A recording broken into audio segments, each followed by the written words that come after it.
So hello everyone. In this video we would be covering the topic compound interest. Last video में हमने simple interest करा था, तो अभी हम थोड़ा अंतर समझते हैं दोनों में क्या होता है। देखो, सिंपल इंटरेस्ट में क्या था कि जैसे कोई अमाउंट हमने दिया है और कोई रेट ऑफ इंटरेस्ट है लाइक 10%, तो हमने वो कैलकुलेट कर लिया कि 10% इंटरेस्ट कितना बैठ रहा है और हर साल वही इंटरेस्ट एड ऑन होता जा रहा है, उतना ही इंटरेस्ट लगेगा हर साल। ठीक है, मतलब जैसे कि अगर प्रिंसिपल अमाउंट 8,000 था, हमने लास्ट वीडियो में करा था, और हमने 10% वो रखा था रेट ऑफ इंटरेस्ट, तो 800 इंटरेस्ट निकल के आ रहा था एक साल के लिए। तो पहले साल भी 800 लगेगा, अगले साल भी 800 इंटरेस्ट लगेगा, तीसरे साल भी 800 इंटरेस्ट लगेगा, इस तरह से लगेगा। ठीक है, कंपाउंड इंटरेस्ट में क्या होता है, पहले साल तो आपका 800 इंटरेस्ट ही लगेगा, लेकिन अगले साल रेट वही रहेगा 10% की, लेकिन जो ये 10% इंटरेस्ट लगेगा वो किस अमाउंट पे लगेगा, वो लगेगा 8,800 इस अमाउंट पे। मतलब जो अब आपका टोटल अमाउंट हो गया है एक साल के बाद, अब उस पर हम 10% इंटरेस्ट लगाएंगे अगले साल के लिए, अगर वो कंपाउंडेड एनुअली है तो। कंपाउंडेड हाफ ईयरली में क्या होता है कि 6 महीने में 10% इंटरेस्ट देना है। ठीक है, तो 6 महीने में हमें 800 अमाउंट देना पड़ेगा, इंटरेस्ट का हो गया। ठीक है, तो अगले 6 महीने में जो हम 10% इंटरेस्ट लेंगे वो 8,800 पर लेंगे। ठीक है, फिर जो इंटरेस्ट निकल कर आएगा उसको हम इस अमाउंट में ऐड कर देंगे, फिर जो अमाउंट बन जाएगा उसके ऊपर हम रेट ऑफ इंटरेस्ट के हिसाब से इंटरेस्ट लगाएंगे। ठीक है, तो अब इसका फॉर्मूला समझते हैं क्या होता है। इसमें होता है अमाउंट इज इक्वल टू, उसमें हम simple interest is equal to कर रहे थे, हमें अमाउंट इज इक्वल टू कर रहे हैं। अमाउंट इज इक्वल टू क्या होगा कि जो आपने इनिशियल अमाउंट दिया था प्लस अब तक का जितना भी इंटरेस्ट लगा है, क्योंकि हर साल अलग अलग इंटरेस्ट लग रहा है, वो सब ऐड करके अब कितना हो गया है एन ईयर्स बाद, वो हम आपको बताएंगे। ठीक है, तो amount is equal to P into 1 + R/100 की पावर n। अगर वो कंपाउंडेड एनुअली है तो ये जो n है आपका वो नंबर ऑफ ईयर्स है। ठीक है, P हमारा प्रिंसिपल अमाउंट है जो सबसे स्टार्टिंग में था, जो कि 8,000 लिया था हमने एग्जाम्पल में, और R जो आपका रेट ऑफ इंटरेस्ट है जो 10% अभी हमने लिया था एग्जाम्पल में। ठीक है, अब इसमें क्या होता है, अगर मान लो आपने 3 साल के लिए अमाउंट निकालो, कितना हो जाएगा कंपाउंडेड एनुअली पे। ठीक है, तो आप यहाँ पे n की जगह 3 रख दोगे, और उन्होंने रेट ऑफ इंटरेस्ट 10 दे रखा था, तो यहाँ पे आप 10 रख दो। अगर वो ऐसे बोलते हैं कि फर्स्ट ईयर के लिए तो रेट ऑफ इंटरेस्ट 5% है, सेकेंड ईयर के लिए रेट ऑफ इंटरेस्ट 8% है, और थर्ड ईयर के लिए रेट ऑफ इंटरेस्ट 10% है, सपोज उन्होंने तीनों साल के लिए अलग अलग दे दिया रेट ऑफ इंटरेस्ट, तब क्या होगा, तब आपका अमाउंट हो जाता है P इंटू सेम फॉर्मूला रहेगा, क्योंकि यहाँ पे n जो है नंबर ऑफ ईयर्स है, तो यानी कि आप 1 + R/100 को 3 बार मल्टीप्लाई कर रहे हो, तो इस बार भी वही करते हैं, 3 साल का है। ठीक है, लेकिन इसमें पिछली बार हम क्या कर रहे थे, 1 + R/100 रख लेते तीनों में। ठीक है, पहले हम ये कर रहे थे क्योंकि तीनों का इंटरेस्ट रेट तीनों सालों का सेम था। अब हमारे तीनों ईयर्स में अलग अलग इंटरेस्ट रेट है, तो पहले ईयर के लिए R1 जो हमारा इंटरेस्ट रेट है वो रख देंगे, R2 R3। ठीक है, तो यहाँ पे हम 5 रख देंगे, यहाँ पे 8 रख देंगे, और यहाँ पे हम 10 रख देंगे, या जो भी क्वेश्चन में दिया हुआ है। ठीक है, तो ये कोई अलग फॉर्मूला नहीं है, ये बस इसी से बना हुआ फॉर्मूला है, सिंपल फॉर्मूला है। ठीक, बाकी हम क्वेश्चन भी करेंगे इसके ऊपर एक। अब क्या होता है, ये हमने कंपाउंडेड एनुअली की बात करी, जिसमें हम यहाँ पे एन में जो है ईयर्स रख रहे थे। ठीक है, अब हम बात करते हैं अगर कंपाउंडेड हाफ ईयरली आ जाता है, कंपाउंडेड क्वार्टरली आ जाता है, तो क्या होगा। बहुत सिंपल है, वही होगा जो अभी तक हो रहा था, बस हम जैसे हम एक ईयर को देख रहे थे, अगर वो कंपाउंडेड हाफ ईयरली है तो हम उस तरह से एक 6 मंथ्स के स्पैन को देखेंगे, कि अगर रेट ऑफ इंटरेस्ट 10% है तो वो 10% अब एक साल में नहीं लग रहा है, अब वो 6 महीने में ही लग रहा है, क्योंकि 6 महीने में ही 800 रुपये और देने पड़ेंगे पहले साल का, पहले जो पहला हाफ ईयर आएगा। ठीक है, तो इसका फॉर्मूला क्या होता है, अगर हाफ ईयरली है, ठीक है, तो इसमें होता है amount is equal to principal into 1 + R/100 ऐसा ही। अब यहाँ पे क्या होता है, 1/2 से मल्टीप्लाई हो जाती है, क्योंकि हाफ ईयरली वाला है, तो 1/2 से मल्टीप्लाई हो जाती है। और यहाँ पे क्या आएगा, यहाँ पे आएगा कितनी बार हाफ ईयरली उस टाइम स्पैन में बन रहा है।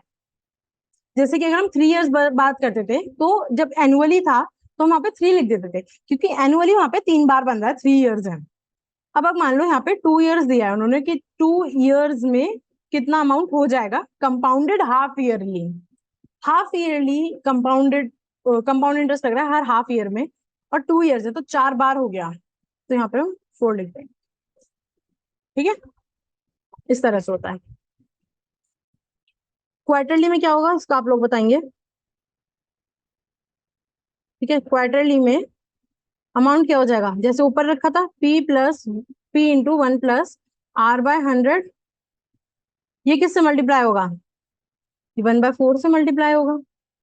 ठीक है, इंटू यहाँ पर क्या आएगा, मान लेते हैं 3.5 मंथ्स बोला है, 3.5 ईयर्स।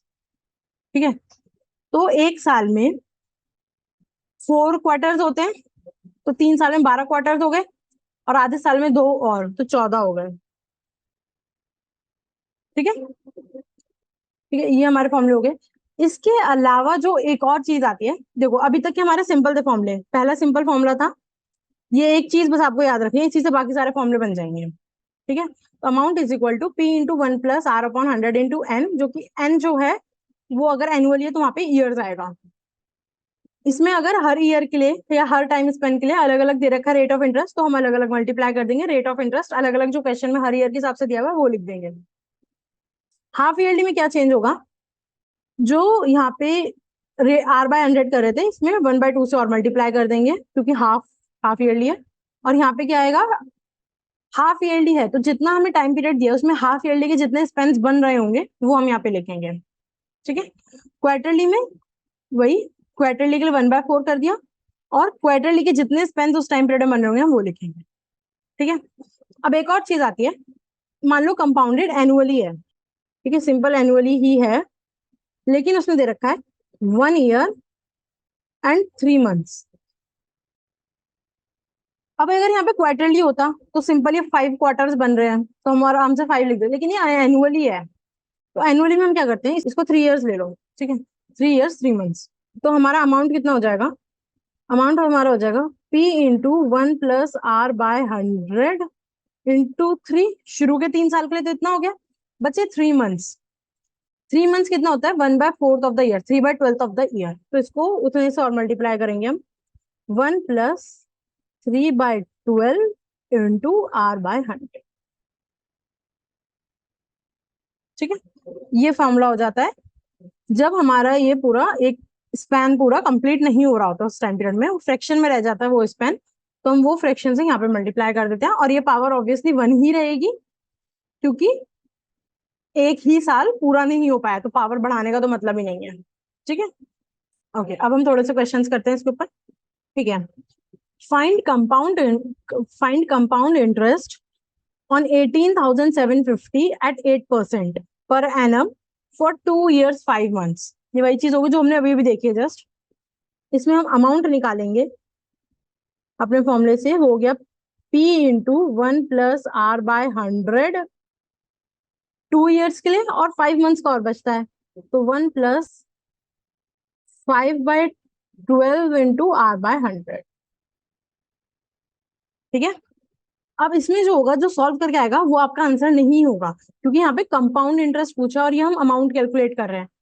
जो अमाउंट आपका कैलकुलेट होके आएगा उसमें से आप प्रिंसिपल अमाउंट माइनस करोगे, तब आपको वो कंपाउंड इंटरेस्ट बचेगा कि कितना लगा।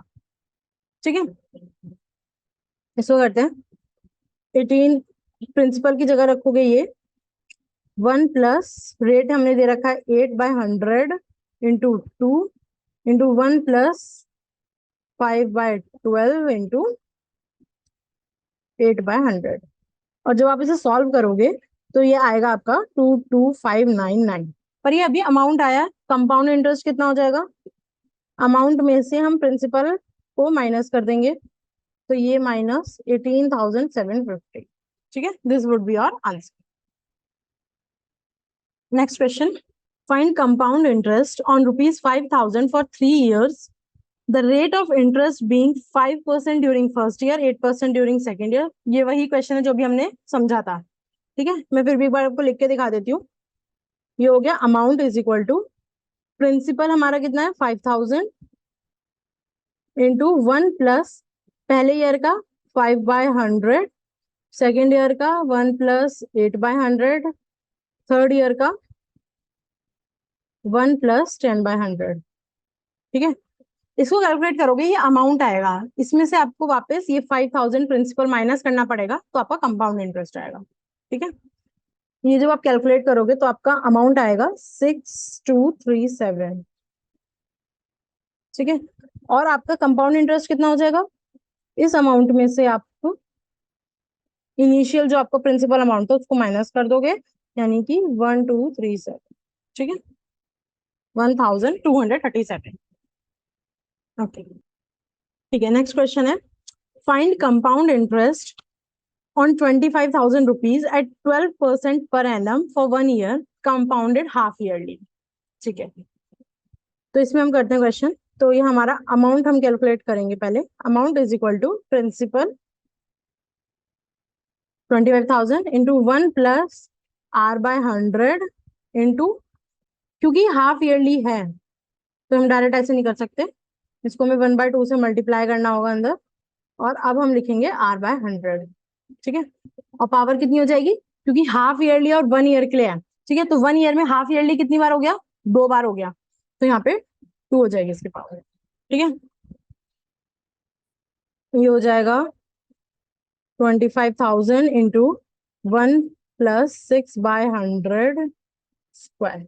ठीक है, इसे जब आप कैलकुलेट करोगे तो आपका आएगा 28090। ठीक है, लेकिन ये अभी हमारा अमाउंट आया है, इसमें से हमें 25,000 रुपीज को सब्ट्रैक्ट करना पड़ेगा, तो हमारा कंपाउंड इंटरेस्ट आएगा।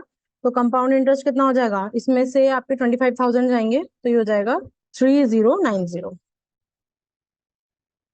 ठीक है, ठीक है, next question, a sum on compound interest amounts to 30,250 in 2 years and 33,275 in 3 years. Find the sum and rate % per annum. ठीक है, तो यहाँ पे इन्होंने दे दिया रेट % पर एनम, मतलब हमें पता चल गया कंपाउंडेड एनुअली है। फिर उन्होंने दिया है कंपाउंड इंटरेस्ट अमाउंट्स टू, तो ये अमाउंट की वैल्यू दी हुई है 2 साल बाद, ये अमाउंट की वैल्यू दी हुई है 3 साल बाद। ठीक है, और हमें प्रिंसिपल अमाउंट भी निकालना है, यहाँ पे सम निकालना है हमें, और रेट भी निकालना है। ठीक है, तो ये सिमिलर है क्वेश्चन जैसे हमने सिंपल इंटरेस्ट की वीडियो में भी करा था, लेकिन उसमें क्या था, हमने डायरेक्ट सब्ट्रैक्ट कर लिया था कि 3 इयर्स में अगर जैसे इतना लगा है और 2 इयर्स में इतना लगा है, तो 1 साल में इतना सिंपल इंटरेस्ट लगा है।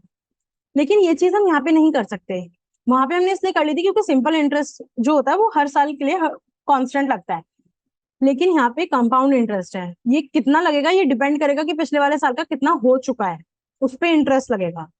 ठीक है, तो हम यहाँ पे डायरेक्ट सब्ट्रैक्ट नहीं कर सकते, हमें डायरेक्ट फॉर्मूले के से ही करना पड़ेगा। तो करते हैं इसको, पहली इक्वेशन बनाते हैं हम।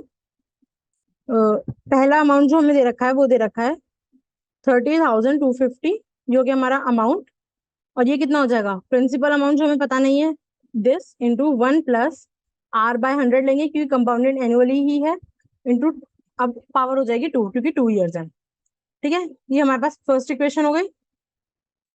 अगली इक्वेशन हो जाएगी, कितना अमाउंट हो गया, 33,275 is equal to, principal amount हमें नहीं पता, 1 + R/100 अगेन क्योंकि कंपाउंडेड एनुअली है, और पावर हो जाएगी 3 इयर्स के बाद इतना हो गया अमाउंट। ठीक है, अब हमारे पास 2 इक्वेशन है, 2 वेरिएबल्स हैं, P और R हमें निकालना है, तो हम इनको कैलकुलेट करेंगे और हमारा निकल जाएगा। कैसे, देखो, इसमें बेटर ये है कि हम इन दोनों को डिवाइड कर दें, क्योंकि अगर हम यहाँ सब्स्टिट्यूशन करने लगे तो इसमें बहुत ज्यादा क्योस क्रिएट हो जाएगा, क्योंकि हमें दिखाई दे रहा है अगर हम डिवाइड करेंगे तो ये चीज और ये चीज काफी, और ये P भी, दोनों चीजें, P तो कट ही जाएगा, और ये 2 पावर और 3 पावर है तो ये भी कट जाएगी, बस 1 पावर बचेगी 1 + R/100 की। ठीक है, तो हम इसको डिवाइड कर देते हैं, ये इक्वेशन 2 को हम इक्वेशन 1 से डिवाइड कर देते हैं, ये हो गया 30,250 is equal to P into 1 + R/100 की पावर 2।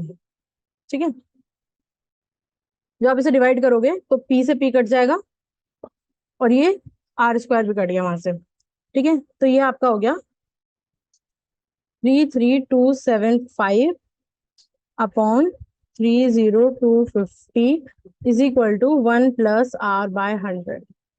ठीक है, अब इसको हम बहुत आराम से कैलकुलेट कर सकते हैं। ठीक है, तो जब आप इसको कैलकुलेट करेंगे तो आपका R आ रहा होगा 10%। ठीक है, अब हमारा आर निकल गया। क्वेश्चन में क्या पूछा था, find the sum and rate percent. R हमारा निकल गया 10, तो हम यहाँ से सिंपल आराम से आर की वैल्यू रख के पी निकाल सकते हैं। कैसे, 30250 is equal to P into 1 plus 10/100 का होल स्क्वायर हो गया पी इंटू 11/10 का होल स्क्वायर 30250। ठीक है, और इसको जब करोगे कैलकुलेट तो ये हो जाएगा 30250 into 100/121 is equal to P. जब आप इसको कैलकुलेट करोगे तो आपका पी आएगा 25,000 रुपीज। ठीक है, so now we have done the questions on the topic compound interest. इससे पहले वीडियो में हम सिंपल इंटरेस्ट ऑलरेडी कवर कर चुके हैं, अगर वो नहीं करा है तो आप वो वीडियो भी देख सकते हैं। And if you have any doubt, जो भी हमने क्वेश्चंस कवर करे हैं या जो भी हमने फॉर्मूला यूज करे हैं, किस तरह से फॉर्मूला यूज हो रहे हैं, then you can contact me over LinkedIn और ओवर माई इंस्टाग्राम। इसके अलावा there are some practice questions in the description box, उनको भी आप लोग ट्राई करिए, और कोई भी डाउट आता है then please contact me. So see you in the next video, bye.